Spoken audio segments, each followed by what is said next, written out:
Hello. Let Hey, everybody kind of hey. come into the room here. Welcome, everybody. Thank you for attending. Going to get started here in about 1 minute. Just let everybody kind of come into the room and then we'll jump into things. Be really helpful for both Tyler and I if you have a minute to use the chat functionality and tell us maybe where you're from, maybe your website. Um, just really good for us to kind of understand who's here and maybe what you came here looking, what questions you came here looking to get answered. That's another thing that's always helpful for us to understand. So if you have any if you have the ability to use the chat, and you could use the chat, say hello to us, tell us where you're from, and we'll get ourselves started here in 1 minute. Just give people a chance to get logged in. Tyler, why don't you tell everybody where in the world is Tyler today? Today I'm coming to you live from Metro Atlanta. I'm visiting my parents for a little bit now that COVID's over and we can see family and friends again. I'm taking some time to see my loved ones, which is nice. Very nice. Awesome. And I'm in Chicago. And I'm ready for my loved ones to leave because I've seen them for the last year and a half, and we could all kind of use a little bit of break from our loved ones at times too, which I love them very dearly. But that's on the recording, and now my mom's going to see that, and I'm going to have to explain that to her. All right, we're I'll just watch all past the the webinars. my mom watches all of our webinars. Wow, Yeah. that's great. Very supportive. And then she calls me to tell me how I did. Yeah. Just as long as she screenshots it and puts it on the fridge. Yeah. So say hi to my mom, Tyler. Hi, Miss Cohen. All right. Let's go ahead and get started.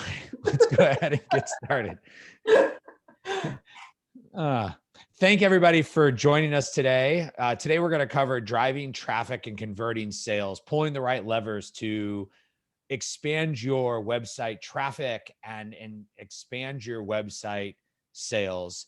If you are not familiar, my name is Jeff Cohen. I'm the Vice President of Marketing for SellerLabs.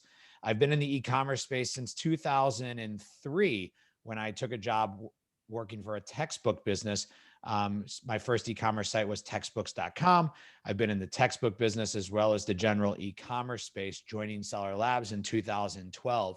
I've helped tens of thousands of sellers across the world in helping them build their e-commerce business through effective advertising management, effective e-commerce development, and general communicating with their customers to improve their sales. And hopefully I can provide you a little bit of information today to help you in your business. Tyler, why don't you introduce yourself? Yeah, my name's Tyler Henderson. I'm on the global sales team for SellerLabs and Xcart. I work with brands just like yours who are on the Amazon marketplace, who are on your own website, your own e-commerce storefront, or even building out your own e-commerce marketplace on your own.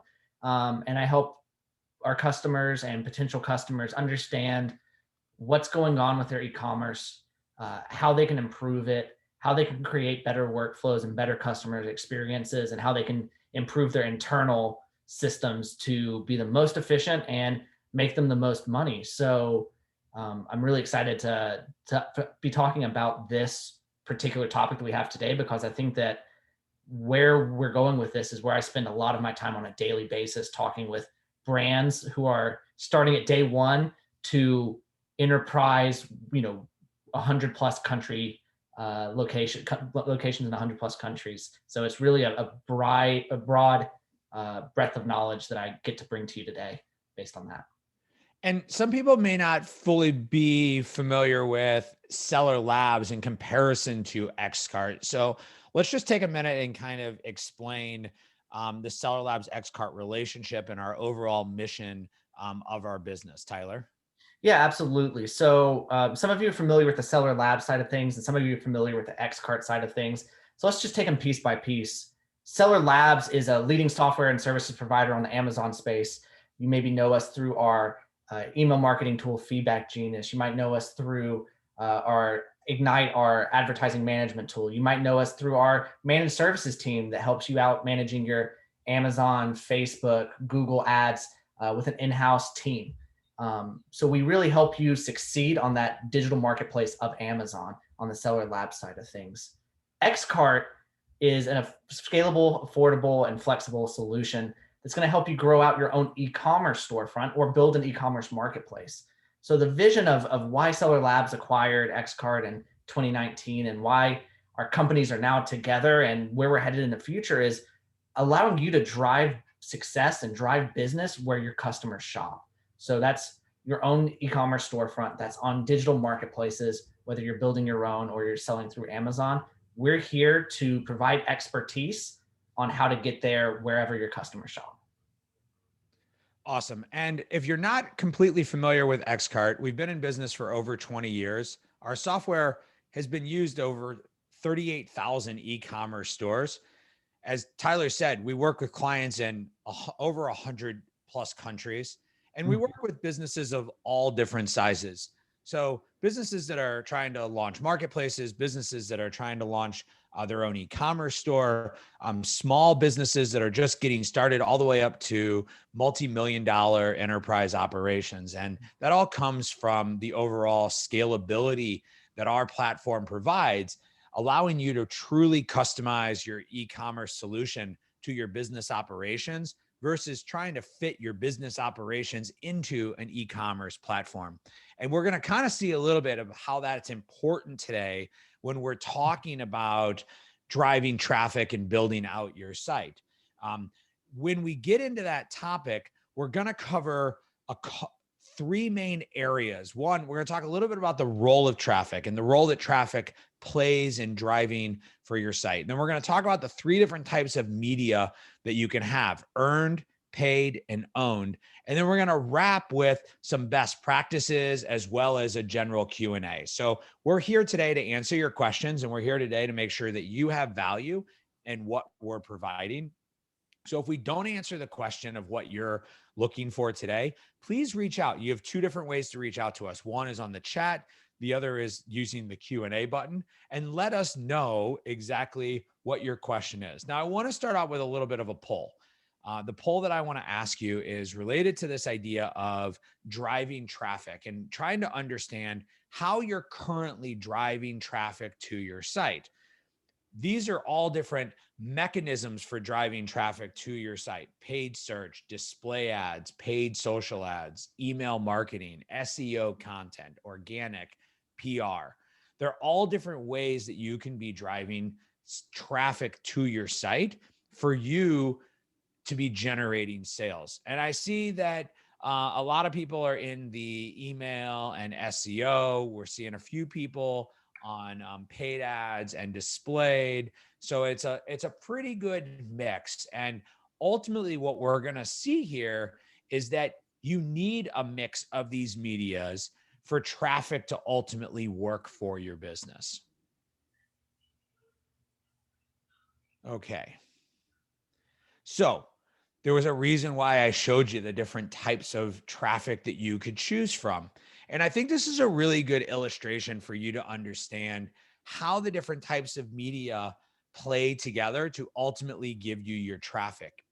And if you understand the concept of a flywheel, what we know is that no one of these is the ultimate decision maker in how your business will survive, but you ultimately need a mixture of both paid, owned, and earned media to ultimately have a successful business. And there are some tactics within the marketplace, such as social, that can show up in each one, because you can do a paid tweet or a paid ad on social, or you can just be active on your own social account with retweets and likes and shares. So it's really critical that you have a strategy for both the paid media, the earned media, and the owned media. And you can't forget about any one of these, because each of these play ultimately critical roles. In the long run, you can be using your Google Analytics to truly understand where your traffic is currently coming from. And so if you're not really sure what's currently driving your traffic, that's the first thing you have to kind of figure out. You have to figure out where is the traffic coming from today, so that you can understand maybe which traffic is the most effective for you, it's actually driving the conversions that you want, or what type of traffic is driving a lot of traffic, but it's not the right traffic. And I'll give you a great example of that. I'll give you one from us at XCart. We published an article. The article was on how to use PayPal. And we ranked really high from an earned media perspective for the term PayPal or how to with PayPal. But all of the traffic that was coming were people who were actually trying to figure out how to use PayPal. They weren't people that were looking to build websites. So it wasn't the right type of traffic. And so we're going to talk a little bit about not just understanding what your traffic is, but how to ensure that the traffic you have is the right traffic. Because ultimately, traffic equals visitors, visitors equal sales, sales equal conversions equal dollars, dollars equal profit. And that is what we want to figure out, is how we drive more to that bottom line and more to that profit. And we have to look at this in a sequential manner to understand how each of these pieces stack on top of each other to ultimately grow the traffic at our site. I'm going to dive into earned media. Now, earned media by its general nature is not media that you pay for. So you may have some earned media that you're paying for by maybe paying for a guest blog, or paying to be part of an analyst briefing, or paying for PR. But in general, earned media is media that you're earning through your thought leadership in your space.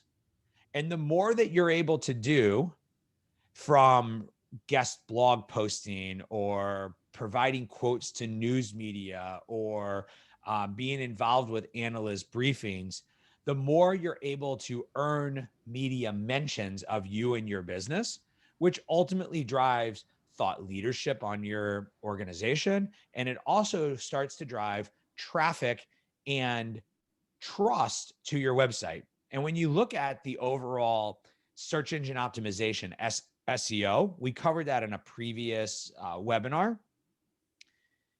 Google is looking for trust signals. And when your site is linked from a valuable news organization or a media research organization, it sends trust signals to the search engines, which then beef up your organic listings.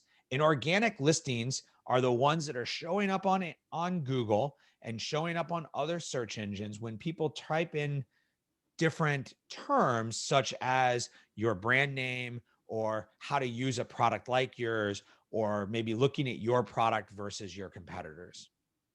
Now, Yeah. go Oh, ahead, sorry, I Tyler. cut you off. How important is consistency when it comes to putting out earned media and showing the results that we want from earned media?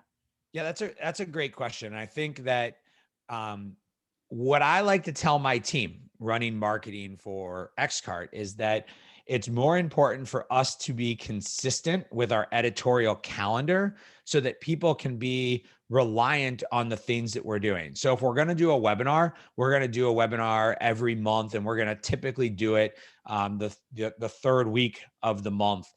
Now, there are things that might change that one way or another based on other events that are occurring in the space, or travel, or things like that. But in general, you want to be consistent with what you're doing. Now, when you get into social and you start getting into social, then you really need to be consistent, and that's how you start to build social followings. Mm-hmm. And there's a famous a book called Jab, Jab, Punch, Mm-hmm. which really applies itself to content, earned media, and social, which is to say that you want to be a giver, and you want to give and give and give before you ask. And so every piece that you create can't be an ask that's asking somebody to buy from you. It has to be pieces that are building that trust over time.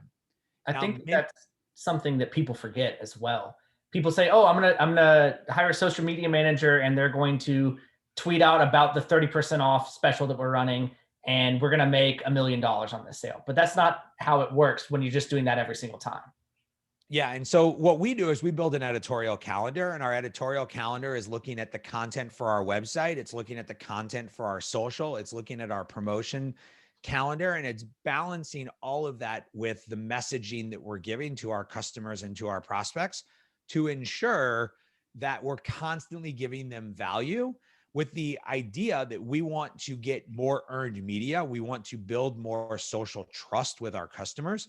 And then in the long run, that trust turns into transactions. So it's a little bit of a longer term play than just the immediate, like you would with an ad, right? Ads are more of like the immediate, I'm going to bring in a lead and the lead's going to convert to a sale. Now, So if ads are like running a sprint, then earned media and content calendar and all of these kind of things are more like a marathon, where we're looking at the bigger, longer term picture of where we're heading and trying to point in that direction. Whereas with an ad, we're saying, let's see if this works and let's try to convert here on this one particular item. yeah, and we work with an agency called the Neil Patel Group, NP Digital. Neil Patel is one of the foremost experts in the SEO space, and he had this graphic, and I thought it was a phenomenal graphic. So I wanted to kind of share it with everybody else. The Xcart blog has over 600 articles on it, and the general mentality of blogging and generating content for your website, if you go back, remember, we're a 20-year-old company. So if you go back maybe like 8 years, it was about writing short form content on a particular topic. Today, to be successful in SEO, you want less content, less breadth of content, deeper in the content. So I want to have less articles, but I want to have the articles that I have be more meaningful and have more value to the people that are reading them. So if you looked at our blog 2 years ago, we probably had close to 2,000 blog articles. And over the last 2 years, we've been following this model to get more out of the content for our website. Now, this could be on any kind of page you have on your website, or it could be on the blog of your website. But remember, ultimately, we want to move people over to the shopping part of our website, but we need to engage with them amongst the community or the category that your business is in, so that they're building trust with you to then want to buy from you. Now, some people, and a lot of people, just have straight transactional websites, and there's nothing wrong with that. You can still get more out of your content by following these 6 R's. The 6 R's are really simple. Do you want to reformat? Reformat is just literally taking the content that's out there and making it in a different way, turning it maybe into an infographic, or maybe turning it into a video or something like that. Do you want to refresh it? You'll notice on our website, a lot of our content is the 2021 guide too. So we're going back through our guides, usually starting around Q4, and we're refreshing all of our guides based on the latest, the greatest that's going on. And then we're updating it to be the guide for 2021. Next year, it'll be the guide for 2022. I don't have to rewrite those from scratch. I don't have to change the URL. All I need to do is update that content and then republish it. Sometimes I want to redirect. I might have 5 articles that are written about related topics, and I want to turn it into one blog post, and I want to redirect those into one. Sometimes I want to retire. I want to just take an old something that really has less value than it had before, and I want to just kind of put it to pasture, so to speak. Some things just remain, and that's okay too. We don't have to necessarily touch everything, but I want to make it purposeful as to whether I touched it or not. And then others is to repurpose. And sometimes these actually work in connection with one another, where you might take a series of blog articles and reformat them and repurpose them into what's called a pillar page, and then actually redirect the individual articles into that main page to bring all of that content together. And these are all tactics that we're doing at Xcart, and continually to help our site rank as high as it ranks and have the authority that it has. Once you get out of the earned media, the free traffic, if you will, you start moving into the paid media. And the paid media is a little bit different. And it's a little bit different because you have to have a little bit more of the skill to understand how the different channels work. Now, the first thing that I recommend when you're starting to look at paid media and starting to buy is, who is your audience and where do they live? You want to engage your audience where they are, because that's where they're the most comfortable. And where they're the most comfortable is where you have the biggest opportunity to actually have your message heard. So think about this. If you were to take your brand and put an ad in Times Square, would anybody see it, recognize it, or know what to do with it? If you were to take your ad and put it in a trade show specific for your industry, now what would it do? And so ultimately, you can take these different tactics, whether it be seasonal messaging, paid ads through Google, sponsored posts through Instagram or Facebook, new product launches with influencers, bringing in subject matter expertise. All of these things start to become tactics that you can use to start expanding your audience and paying for the traffic that comes in. Tyler, any questions about this that have come in? I haven't seen any questions about this, but I think it's something that Jeff and I have ran workshops on before in the past with clients at trade shows and in office, in things that we even discuss is who was our buyer persona. So if you want to know more about building out a persona or knowing who your customer is, if you say, I don't even really know who's buying my product today, if you don't know that, one of the best ways to do that is to ask people who are buying from you currently. But then starting to refine this and build a persona, and then like Jeff said, use paid media, but then you're going to also use on the earned media side of things. That's going to influence how you write blog posts. It's going to influence the kinds of articles that you're writing as well. So I think that that's something that will be super informative to you as a brand if you haven't gone through that exercise of building a persona or several personas. It's something that is really, really valuable to a brand. Yeah. This all kind of leads to this idea that your sales path isn't linear. Mm-hmm. And there are two things that you need to consider when identifying and understanding your sales path. One is that there's no direct line to that sale.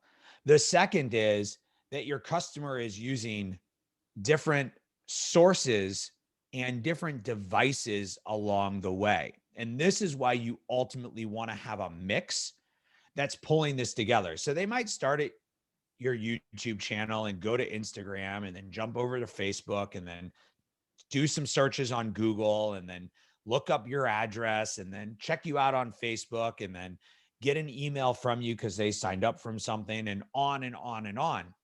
And ultimately, this is one of the challenges of tracking conversions, to understand what's being the most successful, because as people are jumping from device to device, they don't necessarily carry all of their history with them. And then today, it's even harder to track all that history because of some of the new rules that are out about tracking cookies. But with the sales path not being linear, what's critical is that you have to work on all of these paths simultaneously. If you just take the one path and say, I'm going to focus on paid, then you're leaving the whole earned side off, and you're not showing up in the other places they were potentially looking. So understanding your business, understanding your industry, and understanding the path that a consumer might take to get to your end goal, which is your acquisition, is critical to understanding where you have to spend your dollars. Now, all of this comes together into what we call owned media, which is your website. This is the media that you own. And we've been talking about this with our services team that runs ads for our customers, is that you have awareness, consideration, intent, and purchase. But when you start applying it to your own website, it's a little bit different. because you can actually apply all of this to Google Ads and to PR and things like that. And I think it's really critical, Tyler, that we kind of walk people through as you bring in this traffic to your site, how it actually leads to a conversion. And so the awareness is the initial site visit. The consideration is when they look at your product page. The preference is when they add it to cart. The intent is when they enter the checkout. But the purchase, the actual conversion doesn't occur until they hit the thank you page. Tyler, why don't you walk people through a little bit how traffic gets lost along this funnel path? And then maybe we can hit each one of these a little bit to give people some ideas of what they can be focused on in their website to truly help them optimize conversions at each of these levels. Absolutely, Jeff. To your exact point, we just spent, the first half of this webinar, the last 25 minutes or so, talking about getting people to our site, right? We're a ton of work going into building out earned content, a ton of work and money being spent on paid advertising. And we're putting a ton of effort to getting someone to even hitting our page for the first time. And ultimately, at the end of the day, it is a sales funnel, and we have to understand the math of what it takes to get someone to a transaction after they hit that page for the first time. And there's a lot of steps that go in between those things. So if we look at the conversion funnel that Jeff just shared, here's what it really looks like in terms of numbers. 100% of sessions are people hitting your page. So that's the very top level of the funnel. As we move down into sessions around the product page view, where someone's, okay, now we came from an ad or came from a blog post. Oh, this is a company I want to learn more about. They actually get to a product page view, only 43. So we've lost half the people right there off the top, which is a huge number when we're talking about the total number of sessions. Then we're talking, when we go to adding to a cart, we drop down again to about 14.5% of total customers who make it to that point. And then from 14.5% to 3.3% for those total customers who have a transaction. So it's pretty huge difference between who starts entering in your site with total sessions and then the total number of people who make a transaction at the end. Yeah, and it's critical. I think it's critical to understand that these are just numbers you need to figure out your own. Totally. And so you may be looking at this going, well, our sales transaction rate is 25%. Okay, but you still lose 75% of the people. Absolutely. And so the first thing, if you do not know these numbers about your business, this is the first thing I would write down on your list of things you need to do as your next steps, is to truly understand what your conversion funnel looks like, because you need to understand how many people you need to put into the top to drive traffic to the bottom. Based off of these numbers, I need 100 people at the top to get a little over average of 3 transactions. Yep. So if I'm looking for 300 transactions, I now have to multiply this in terms of the amount of sessions that I want to get. And it starts to give you a general sense of how much business you can actually do and what levers you need to pull. Absolutely. To make your business expand and grow. And it also starts to let you ask the question, Jeff, what's the best way for me to grow the business as well? For if I need to put 300 people in the top of the funnel, what's my average cost per click? How many clicks does it take for me to get someone to the site to create that session? And begin to ask those questions of, okay, what does my budget need to be to start to drive this kind of traffic? And then you also need to, from the opposite end of the spectrum, you need to ask yourself, if my percentage is lower than 3%, is it higher than 3%? How can I increase the number of people who come to my site who make a conversion? Because if you take it from 3% to 6%, you've doubled your revenue, even just based on the people who are already at your site. Yeah. I like to work conversion funnels up backwards, because I already know that I have the 100 people coming to my site, and I want to see how many more of them I can get to buy from me before I start working on how do I put more into the top. But let's work our way through this funnel and talk about some best practices that people can do. So the traffic starts on your homepage, and Yeah. I need to get them into my product detail page. Let's talk a little bit about what some best practices are on the homepage that um, may help somebody get to my product detail page and have a better chance of buying. Absolutely. So, like we mentioned beforehand, asking who your customer are first and foremost is the best thing that you can do. Saying, "Who's my customer? What do they need? What are they expecting to see? How do they shop?" Asking those questions. You can see we've got an example of Car ID here, and they know pretty well who their customer are, and they know that their catalog is very big and very dense, and they need to help their customer find parts for their exact make, model, and year of car. And that's the only thing you really get here in the homepage. It hits you right in the face as soon as you land on this page. Hey, before you can go any further, you need to choose your make, model, and year, because that's how we're going to get you into the funnel and qualify you to keep moving down the funnel. You can search at the top, and you want to have, of course, availability for search and allow that, but really allowing your customers to guiding your customers through the shopping experience on your site is critical. I believe, Jeff, we did a whole webinar on search and guiding customers through that previously. I think we'll provide information for that. But having that critical ability to search, ability to filter, it increases your sales by something like 43% for the customers who actively start to filter and actively start to search. So really providing the content that they want to see right there at the top above the fold meaning below, not having to scroll, so they don't have to scroll down to see what they're looking for. You really need to display the most important stuff first. Um, Additionally, you need to be looking at it from a mobile point of view as well. Remember that things are trending mobile. So if you're not doing that on the mobile side of things as well and filtering people to the best results as quickly as possible, that's a lot of traffic you're losing right off the top as well.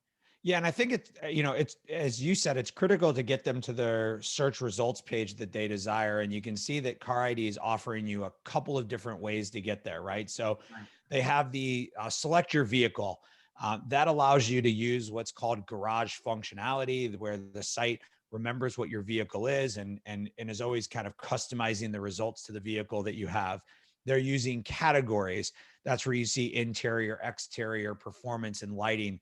They're doing it both visually with the icons as well as the top level navigation bar that's there. And then they're also letting you search by make, model, product type, part number. So if you're actually coming to their site and you know exactly the part number that you want, it's right there and easy for you to use. Now, the ability to deliver those results quickly and efficiently Mhm. are what ultimately will start to improve the types of conversion that you're going to get in driving people from the homepage to and beyond. But ultimately, your job on the homepage, if you think of this as a funnel, your job on the homepage is to put them into the right category, to put them into the right place where they have the highest chance of success. Now, once we leave this homepage, we drive down to the product detail page or the search results page. We're not going to get into search results pages today because, again, Tyler said we covered a whole webinar on just search results and kind of how those works, and we'd be happy to share that with you. But as they get to your product detail page, talk a little bit about some of the functionality that people should be considering on their product detail page. They're going to help drive people to the add to cart functionality. Absolutely. So there's a ton to get into on this page. We could probably do a whole webinar just on the product detail page and how to make it as efficient as possible. But it all continues to drive back to knowing who your customer is and providing with the information that they need and repurposing the content that you have already. You might already have content around all these pieces that you're using in blog posts, or even repurposing some of this into those blog posts to provide them with the relevant information, the best information you can to help them to the purchase process. So for a product like this, you can see here we have a very technical product. It's a door stopper or uh, a seal, a weather stripping seal of some sort. um, Being able to provide them the technical specification, how big the product is, provide them what pieces it works with, it doesn't work with, you can see all the different tabs in this most the image closest to you around the descriptions, all the technical specifications, reviews, having all of this available and ready, having reviews being pulled in from your own site, from non Google reviews, all of these other places, super relevant. And then having just all the information they need in one place so that you can keep them and hold them. If you come to this and if you're going to buy a product like this and you don't see anything about the size, if you don't see anything about um, the shape or what doors it fits with, then it's going to be, you're going to say, oh, this isn't what I need. And you're going to bounce or exit the site. So you're going to either bounce back to the search page and try to find one that has the info you need, or you're going to exit the site saying, oh, I just don't have this information. And so for the different types of products, obviously this isn't a very granular example, but depending on your customer, depending on your product type, you really need to provide them quickly and easily with all of this information and provide them with what they need on the page so they don't have to go elsewhere to learn about it more.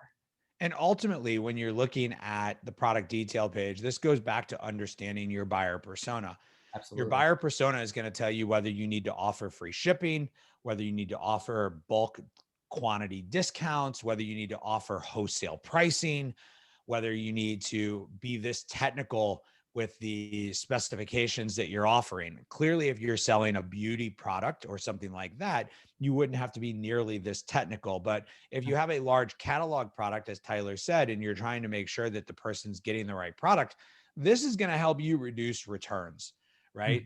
This is going to help you explain what your product is and how to use it. And so there's a lot of technical drawings within this one that go to seek to provide more information, because the person typically is searching either by a SKU number or a part number, and they want to confirm that what they have is correct. Now, once they've done that and they've moved to the checkout process and the cart process, let's talk a little bit about, the cart and checkout process, because they're kind of synonymous with each other. Even though we talked about them being as two separate, they're kind of a flow, and you want to think of the cart all the way through to the checkout. And there's some best practices that you can be considering.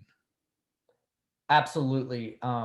There's the stats around people who add things to cart or even start the checkout process. I think was on that slide we shared, from 14% of people add to a cart and start the checkout process to actually checking out only being 3%. So we're losing 11% of our total traffic in this last stage. So there's a couple reasons why that happens. It can be the customer doesn't trust you in your site. Maybe they get here and they don't see badges from trusted providers like Visa, Amex, MasterCard. Using payment options like PayPal, of course, always help in ensuring customers' safety and reassuring them that you are going to take care of their data and they want to buy from your site. Additionally, you can do things like having guest checkout, which still takes them through the process of adding everything, but says it's not a commitment of, oh, I have to sit and go through 3+ screens of creating an account and a password. I can check out as a guest because it's easier, and I'm doing it in 1 to 2 clicks rather than doing it in 3 to 5 clicks. Additionally, offering payment options like PayPal, Apple Pay, Google Pay, all of these options where they have your shipping information. They're integrated in, so it's 1 to 2 clicks. Is another great way to just say, hey, it's quick and easy. It only takes a second. We're reducing the number of screens that we have to go through from 3 to 5 to 1 or 2. And that number of screens and that time to checkout is critical in capturing as many sales as possible. Yeah. And I think, I always kind of laugh when we talk about guest checkout, because guest checkout is kind of like it's kind of become a real trendy thing, but it's not really a guest checkout, because in most guest checkout processes, at the end, you ask them if they've already given you everything. And then you effectively ask them, do you want to give me a password and I'll save it? And a number of people do that, but they don't at the beginning want to create a login and password. And so you want to make the checkout process as quick and seamless as possible, which is why we recommend some of the quick buy options, such as Apple Pay or Google Pay, which was recently released on our application. We also suggest that you offer, if you have higher dollar amounts, that you offer things like buy now, pay later. That's a great way to kind of engage with people. You offer multiple shipping options, and you want accuracy between your cart and your checkout process with the experience that they had on your main website. Now, there's a couple of additional things to think about in general when you're looking at your overall website and trying to understand where you put your energy. Tyler, do you want to cover these?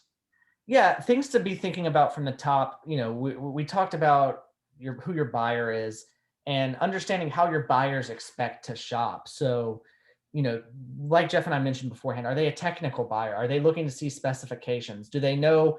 Do they need to insert some amount of information to you, the make, model, year of their car, or is this a lifestyle product where we're selling them on the concept of how beautiful you look using the products? The lifestyle that you'll have hiking when buying these products. Those experiences are radically different, and we take a different approach to selling to those different types of customers. So asking how your customers expect to shop. Is it a long browsing process? Are they filtering in dynamically to one exact product, or are they more browsing and trying to understand which is the best fit for them and their lifestyle?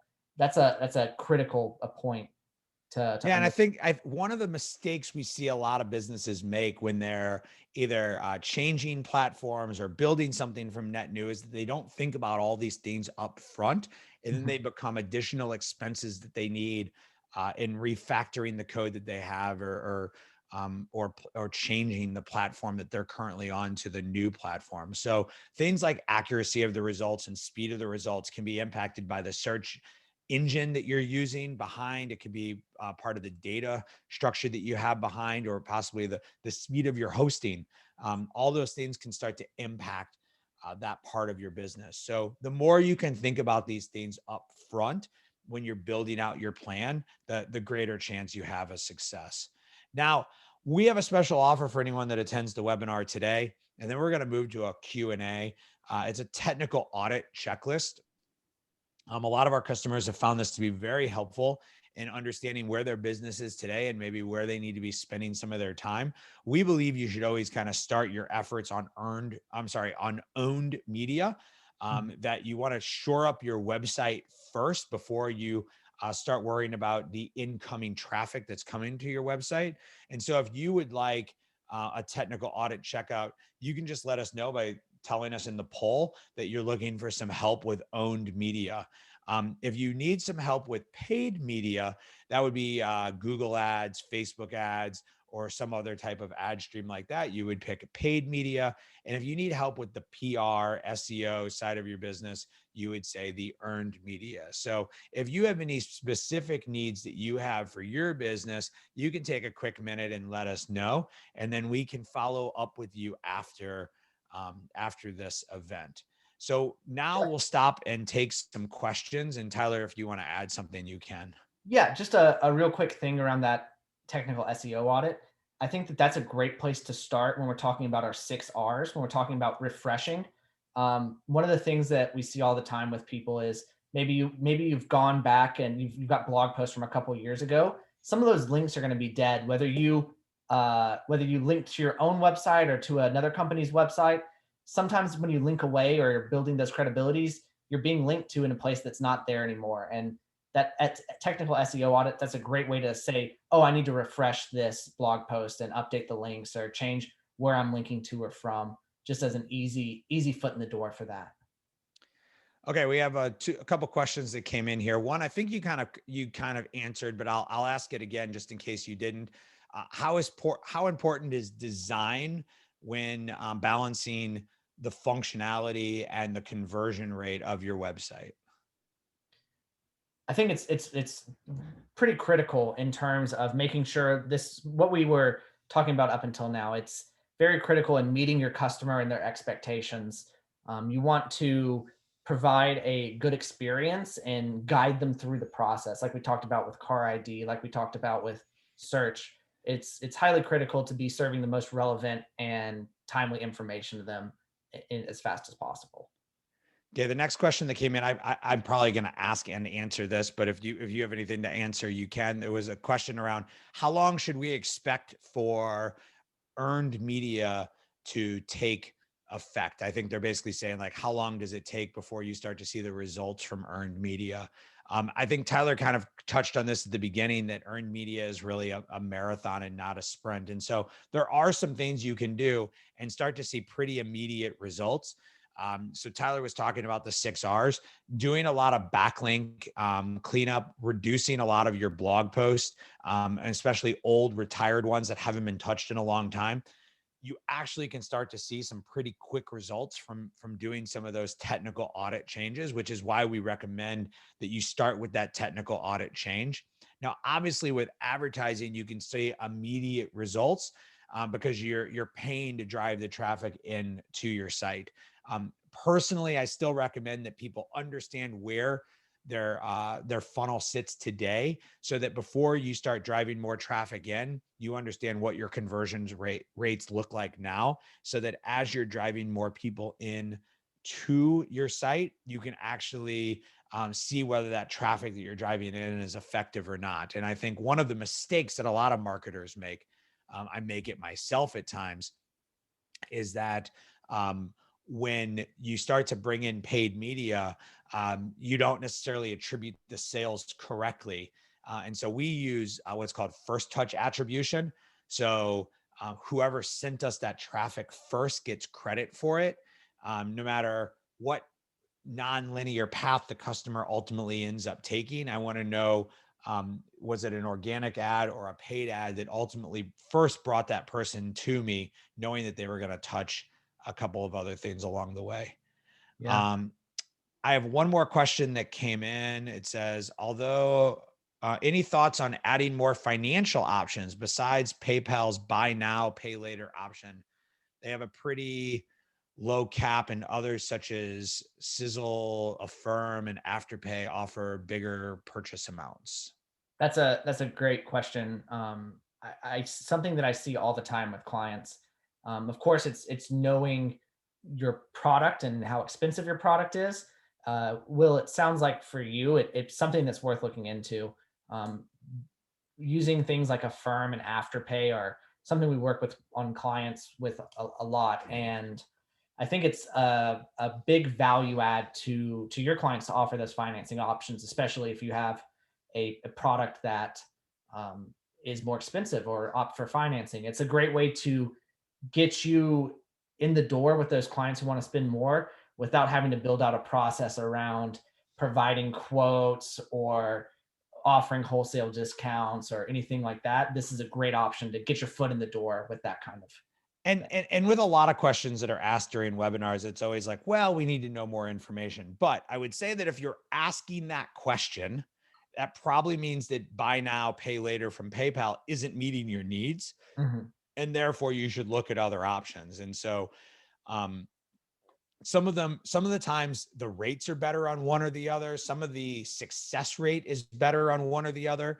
And so you may want to actually even test one for a period of time and then test another one for a period of time and see if one performs better for you as well. So if you're specifically having the issue of low caps and you have a higher priced product, you may just not be getting a high enough success rate. It may not be an actual cap issue. It might be a success rate issue. But if it is a cap rate issue, then I would look at potentially another vendor, and your solution services team or our sales team would be happy to talk with you about that and kind of walk you through your options. Yeah, well, I'd be happy to have a follow-up conversation with you about that. Great. Well, we're going to wrap up here. We want to thank everybody for coming on today. We're always looking for additional ideas on things that you guys want to hear about. So if there are any topics you would love for us to cover, please do that by posting it in the chat. I also want to remind you, if you're doing any business in the EU, there's a whole bunch of new EU regulations that have come out around VAT and VAT taxes. We just posted an article on our blog about that, and we highly recommend you check that out. Continue to read our newsletter as we send it out on a regular basis, and as we engage with you with additional content. If you have any feedback, all you have to do is hit reply, and talk to us. Our customer success team is here for you, whether it be on chat, whether it be on phone, whether it be replying to emails. We're here for you to help you. So we want to thank you for coming on today. Hopefully you got some value.